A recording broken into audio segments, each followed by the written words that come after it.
you can join us today. It's been really fun to get together in church and see each other, and hopefully we'll be back together again soon and having our lessons face to face. Well, we've been learning about Noah and the flood and some things that happened after the flood. Remember, God had to judge the sin of the world, and he flooded the whole world. Not only did water come from the sky like rain, but we know that the cracks underneath the ocean opened up and magma spilled into the oceans and warmed up all that ocean water. Then we know that because the earth was still shifting, that volcanoes were exploding all over, sending ash into the air. And that ash prevented the earth from getting warm. Remember, here's the earth, and we learned that the cloud was over the earth, and the sun couldn't get through that cloud. So as that warm water came up and over the land, there was great snowstorms all over the world. And that began to stack up, and it turned to ice. And we know that sheets of ice are called glaciers, and they moved across the world. And we know that that happened after Noah's flood, around 4,000 years ago. But we have evidence of those glaciers even today. And not only that, we talked about many of the animals that lived during that time. We talked about the woolly mammoth and the saber-toothed tiger. We talked about the glyptodon and the giant ground sloth and the giant beaver. All those animals that lived during the Ice Age that we know about because of their fossils. God always leaves clues behind, and we can look into his word to find out where those clues fit together. Well, we are moving through the book of Genesis, and we're going to look at the Genesis timeline.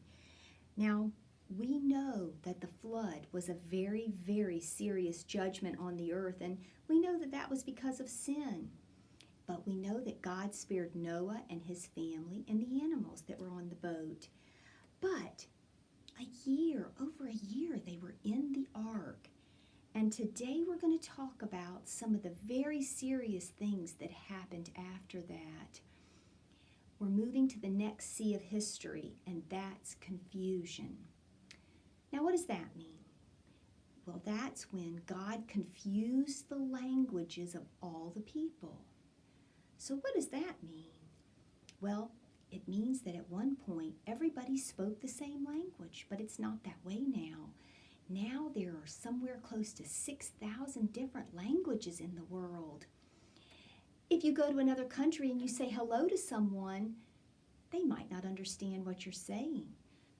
In Germany, they say Guten Tag for hello. And in France, they'd say bonjour. And if you go to a Spanish-speaking country, they'll say hola. So everyone around the world has different languages that they speak. And today we're going to learn how that all came to be.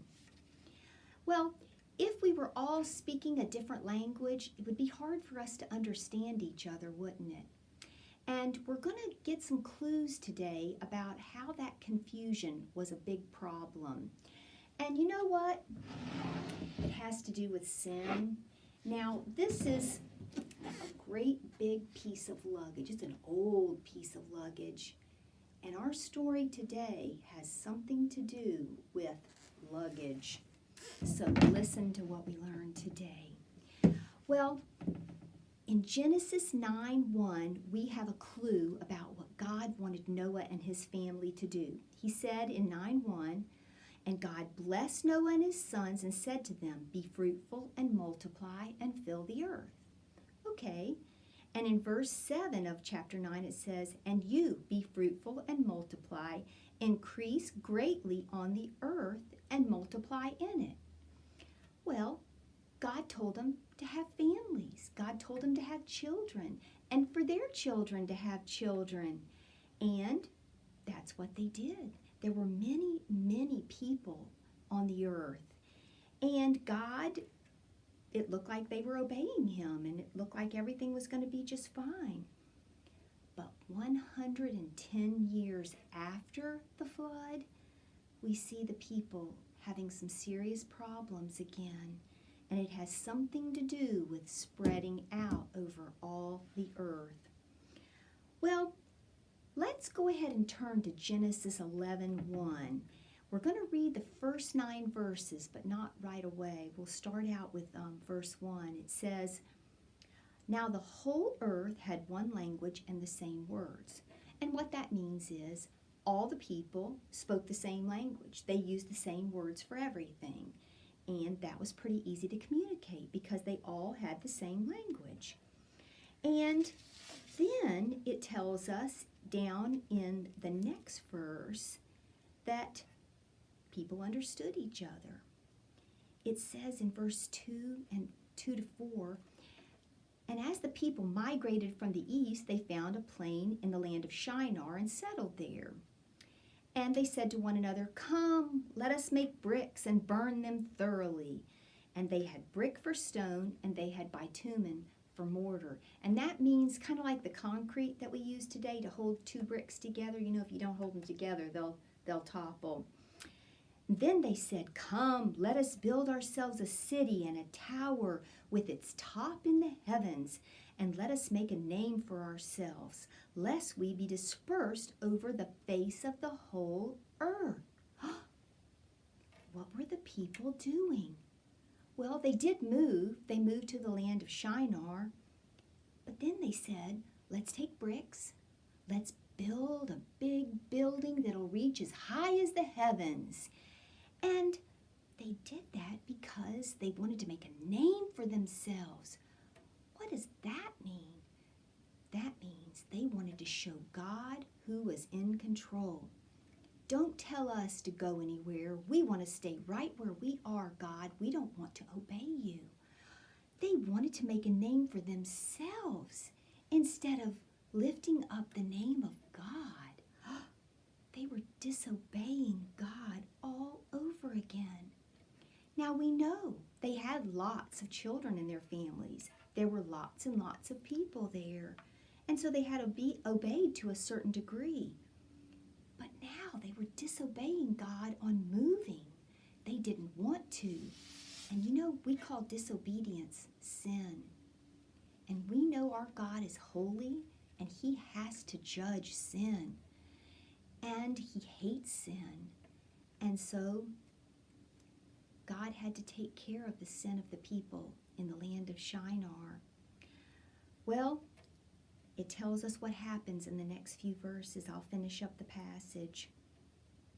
"And the Lord came down to see the city and the tower which the children of man had built. And the Lord said, 'Behold, they are one people, and they have all one language. And this is only the beginning of what they will do. And nothing that they propose to do will now be impossible for them. Come, let us go down there and confuse their language, so that they may not understand one another's speech.' So the Lord dispersed them from there over the face of all the earth, and they left off building the city. Therefore its name was called Babel, because there the Lord confused the language of all the earth, and from there the Lord dispersed them over all the earth." God came down. He saw what the children were doing. They were building this big thing to show Him they were in charge of themselves. And God saw it, and He said, they can all speak the same language. They're going to work together, and it's just going to get worse and worse and worse. And God made the decision to confuse their language. Well, what happens when you have confused language? We talked about that a little bit earlier. How could you tell this guy to bring you bricks when you can't speak the same language as him? Or bring me some more mortar to put between the bricks. They couldn't understand each other. So God had changed all their languages. There was nothing that they could do was disperse. They had to move out. They didn't understand each other. There was nothing to do. There was no building to build. And that's what happened. The children of Noah just dispersed. Now, the Bible seems to indicate that some people spoke the same language. Like if you were in one family, maybe your family spoke the same language. So they would find each other, and after they found each other, then they moved. And so some went north and some south and some east and some west, but they filled the whole earth because they just moved away from each other. But as they moved, none of the other countries would be able to understand them. And God saw to it that his command was obeyed to fill the earth. God was telling them, travel, go, take your children, and move all around the world. That was what God wanted them to do. Well, there are lots of people who don't believe the story about what happened at Babel. They don't believe the biblical account of what happened. They don't believe what happened with Noah and the flood. And they don't believe the story of creation. Therefore, they don't believe God. Because if they have to believe any of that, they have to believe that there is a God. But guys, we know that God is true, and that the biblical account is true, and that all of these things happened. And we can understand how all the different nations of the world were formed. As families moved and had more kids, they had larger groups of people, and those people groups turned into great nations, and the whole earth is now full because the people were dispersed. But many people don't like to hear that, and they try to figure out other ways to explain it. But God always leaves clues behind. One of the clues that's left behind is a building that may have looked like what the Tower of Babel was. Now, in the land where Babel is, they found a great, huge building made out of bricks, just like they talked about in the passage. And it's an unusual kind of building that we call a ziggurat. And interestingly, if you go to other parts of the world, you see lots and lots of ziggurats. And I know that many of you that have studied about Egypt, you've probably seen the pyramids. The pyramids look a lot like ziggurats. And so how did all the different ziggurats that have made their way around the world, how did the information to do that get there? That was well before there was mail and internet. There weren't even very many books back then. So how could people in different parts of the world be making buildings that look similar to what the Tower of Babel was? Well, we know because we can look in the Bible. We know that as the people moved across the world, they took that information with them, and they built their ziggurats in other parts of the world. And that is how all the information got there. The people took it with them. They moved to different parts of the world, and they just shared that skill with their children, their grandchildren, their great-grandchildren. So guys, as we finish up today, I just want to remind you that it was only 110 years after the flood that man sinned so greatly again. But God is so good and merciful. Even though he could have destroyed everyone, he didn't. He confused their language, so they had to obey him. They moved all across the world. And I want you guys to know that we have a message to share all around the world, that our God is merciful and loving, and he sent Jesus to pay that penalty for all the bad things that we do.